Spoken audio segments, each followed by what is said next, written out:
하박국서 1장 1절에서 4절까지 말씀드립니다.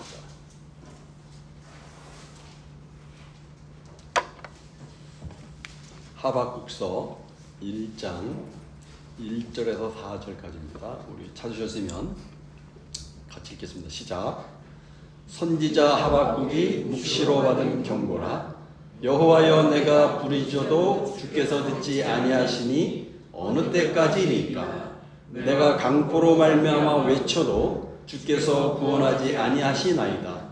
어찌하여 내게 죄악을 보게 하시며 폐역을 눈으로 보게 하시나이까?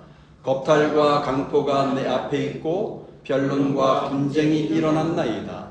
이러므로 율법이 해이하고 정의가 전혀 시행되지 못하오니 이는 악인이 의인을 에워쌌으므로 정의가 굳게 행하여 짐이니이다. 아멘. 예. 지난 시간까지 나엄서가 끝나고 오늘부터 하박국서를 공부하고자 합니다. 먼저 시대적인 배경을 간략하게 좀 말씀드리겠습니다. 하박국 선지자가 활동하던 시기는 우리가 지난 시간까지 공부한 나엄 선지자와 같은 시기에 활동을 했습니다. 유다가 아수르에 의해서 고통을 당했을 때입니다. 그리고 하박국서가 다른 소선지자들과 어떤 다른 성격, 특징이 있다면 보통 다른 모든 선지서들은 하나님께서 선지자들에게 말씀하신 그 메시지를 그대로 받아서 백성들에게 전달하는 그런 방식으로 기록되어 있습니다. 그러나 하박국서는 하박국 선지자가 하나님께 질문을 던지고 그 질문에 대해서 하나님이 대답하는 형식으로 기록이 되어 있어요. 그래서 하박국은 하나님, 왜 이런 일이 일어나는 겁니까? 어째서 하나님 이러하십니까? 하나님 언제까지 이런 일이 지속될 것입니까? 이렇게 하면서 지속적으로 질문을 던집니다. 이처럼 하박국서는 도무지 이해할 수 없고 납득할 수 없는 현실을 바라보면서 하나님께 불평하며 어떤 도전적인 질문을 던집니다.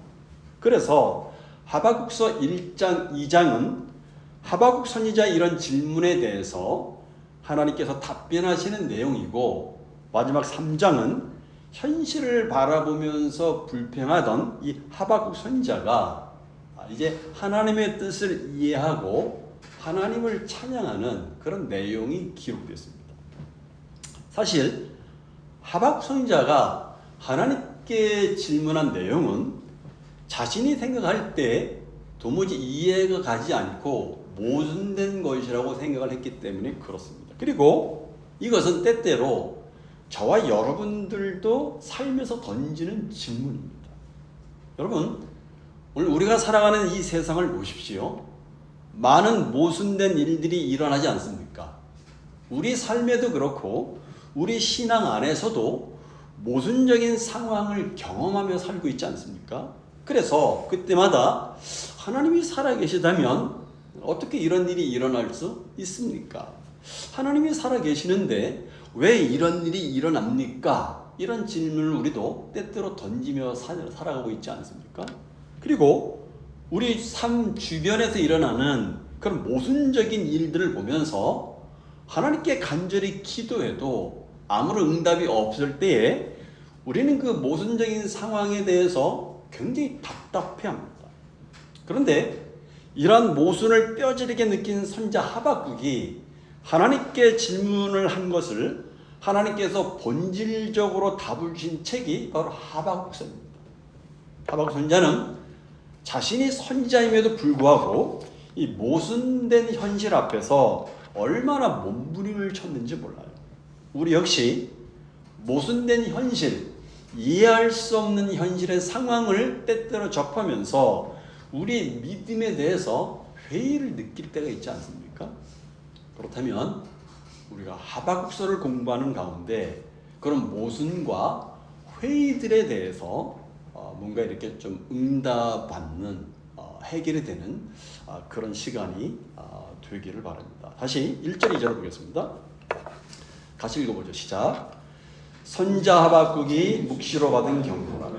여호와여 내가 부르짖어도 주께서 듣지 아니하시니 어느 때까지리까? 내가 강포로 말미암아 외쳐도 주께서 구원하지 아니하시나이다. 1, 2절을 가만히 보십시오. 하박국 선자는 하나님에 대해서 뭔가 불만을 가지고 있고, 심지어는 이 1, 2절을 보면, 2절을 보면 뭔가 이 정서적으로 감정적으로 화가 나 있는 것처럼 보입니다. 그죠? 뭔가 화가 나 있는 모습을 우리가 이렇게 보게 됩니다. 왜 그렇습니까?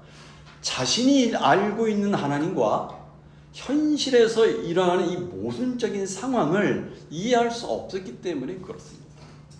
이것이 하나님의 뜻이구나. 이러셔서 이런 일이 일어나는 거, 이렇게 이해했다면 아마 이런 고민 안 했을 거예요.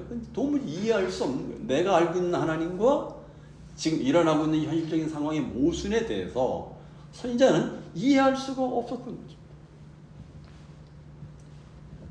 하박국 선지자가 활동한 시기는 남유다 말기인 요시야 왕 때부터 여호야김 왕, 이렇게 3대에 걸쳐서 활동을 했습니다.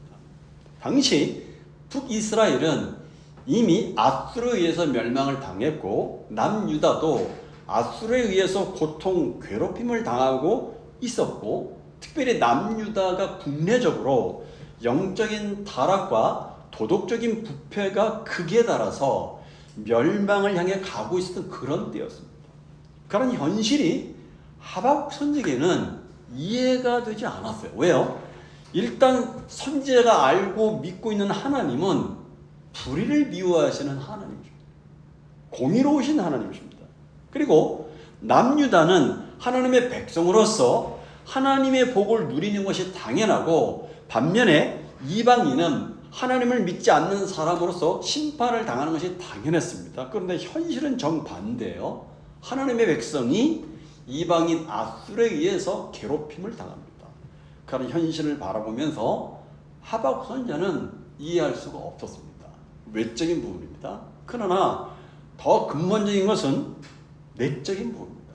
국내적으로 남유다에서 일어나고 있는 상황입니다. 당시 남유다의 상황을 이해하려면 요시야 왕을 언급을 해야 합니다. 요시야 왕은 우리가 잘 알다시피 종교개혁을 단행했습니다. 어느 정도 효과가 있었어요. 이런 요시야에 대해서 열왕기하 23장 25절에 이렇게 요시야 왕을 평가합니다. 요시야와 같이 마음을 다하여 뜻을 다하며 힘을 다하여 모세의 모든 율법을 따라 여호와께 돌이킨 왕은 요시야 전에도 없었고 후에도 그 같은 자가 없었더라, 이렇게 얘기를 합니다. 그렇죠? 뭔가 그동안의 왕들은 정말 막말로 개판이었는데, 요시야 왕은 뭔가 이렇게 바르게 하려고 하나님 앞에서 몸부림을 쳤었습니다.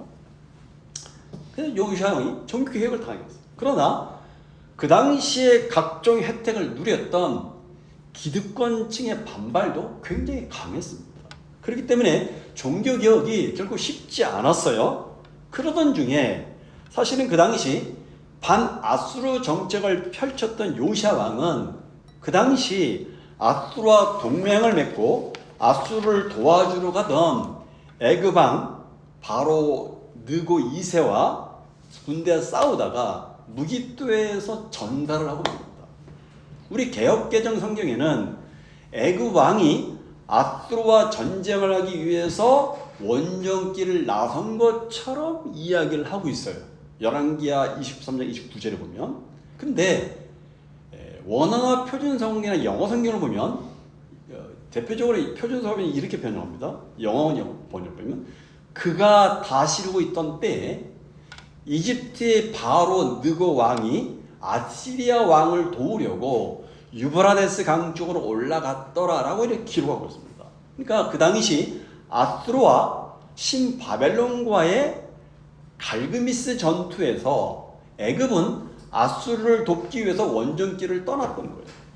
요시야 왕은 바로 그 애굽의 바로 느고 왕의 원정길을 막아서다가 전사를 하고 맙니다.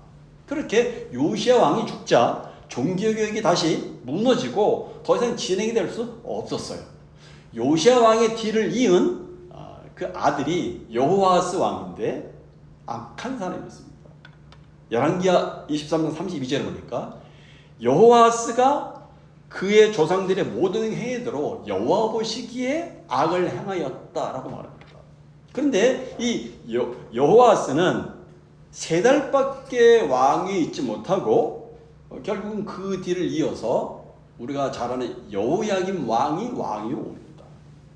열왕기하 24장 37절에 보면 이 여호야김에 대해서 이렇게 말합니다. 그의 조상들이 행한 모든 일을 따라서 여호와 보시기에 악을 행하였다 이렇게 말합니다. 여호야김 왕은 하나님의 말씀을 듣기를 싫어했던 왕이었어요. 예레미야 20장 20절에 보면 하나님의 말씀을 전하는 하나님의 선지자 우리야를 칼로 죽였던 사람입니다. 그리고 예레미야 36장 20절 이하에 보니까 하나님의 말씀이 기록된 두루마리를 불에 태우는 짓까지 행합니다. 또 유다 왕국의 멸망을 예고한 예레미야를 체포하게 됩니다. 그러니까 여호야김 시대가 얼마나 악한 시대였는가를 보여주고 있습니다. 바로 그리고 이 시대에 왕이나 지배층 계층이 얼마나 타락했는가 하는 것은 예레미야 22장에 보면 잘 나타나 있어요. 그들은 공의가 없었고 가난한 사람들에게 폭력을 행사하면서 온갖 것들을 착취했습니다. 그래서 자신들의 부를 늘리고 사치스럽게 생활을 했어요. 그리고 요시야 왕과는 달리 여호야김 왕은 애굽 왕 느고의 환심을 사기 위해서 백성들에게 금은을 징수해서 갖다 바쳤어요. 하박국 선지자가 말씀을 전하며 활동하는 시대가 바로 이런 시대였어요.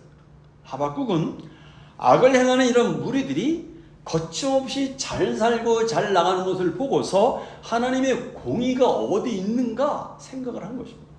그래서 2절을 보니까 하박국 선지자가 하나님께 부르짖어도 듣지 않으십니다. 그러자 하박국이 부르짖어도 듣지 듣지 않는 하나님에 대해서 어느 때까지니까? 라고 항의적인 질문을 합니다. 여기 어느 때까지냐니까 라고 하는 이야기를 보면 사실은 하박국이 잠시 기도하고 포기한 게 아니라 상당 기간 기도하고 부르짖었던 것을 우리가 짐작할 수 있습니다. 왜 하나님의 정의는 이렇게 악하고 부패한 시대와 사회 인간들에게 시행되지 않는가 하는 것이 하박국 선지의 질문이었어요. 하나님이 공의 하나님이신데 왜 이런 악들을 하나님이 지금 내버려 두십니까? 질문을. 그리고 3절에 보니까 어찌하여 내게 죄악을 보게 하시며 폐역을 누구를 보게 하시나이까? 겁탈과 광포가 내 앞에 있고 변론과 분쟁이 일어났나이다 라고 말합니다. 3절을 보면 이때 남유다의 모습을 여러 가지 단어로 소개하고 있는데 죄악, 폐역, 겁탈, 강포, 변론, 분쟁이라는 단어입니다. 근데 사실 2절에서 이 전체 범죄 현상을 한마디로 요약할 때 내가 강포로 말미암아 와쳤다 이렇게 말합니다. 즉 하박국 시대 당시에 여러 가지 불의를 한마디로 요약한 것이 강포라는 것입니다. 하박국 선지자는 이 남유다 안에서 이루어지고 있는 이 강포의 현실을 바르게 인식하고 있었어요. 이 강포라는 말은 히브리어로 하마스인데 난폭하게 대하다, 해치다, 탄압하다 라는 뜻을 유래한 것으로서 학대, 욕, 포악, 잔인함, 압제, 탄압, 흉악 이런 뜻을 가졌습니다. 그러니까 통치자들이, 지배 계층들이, 권력층들이 공평과 정직을 버리고 불의의 편에 서서 백성들을 무자비하게 압제하고 탄압을 했다는 겁니다.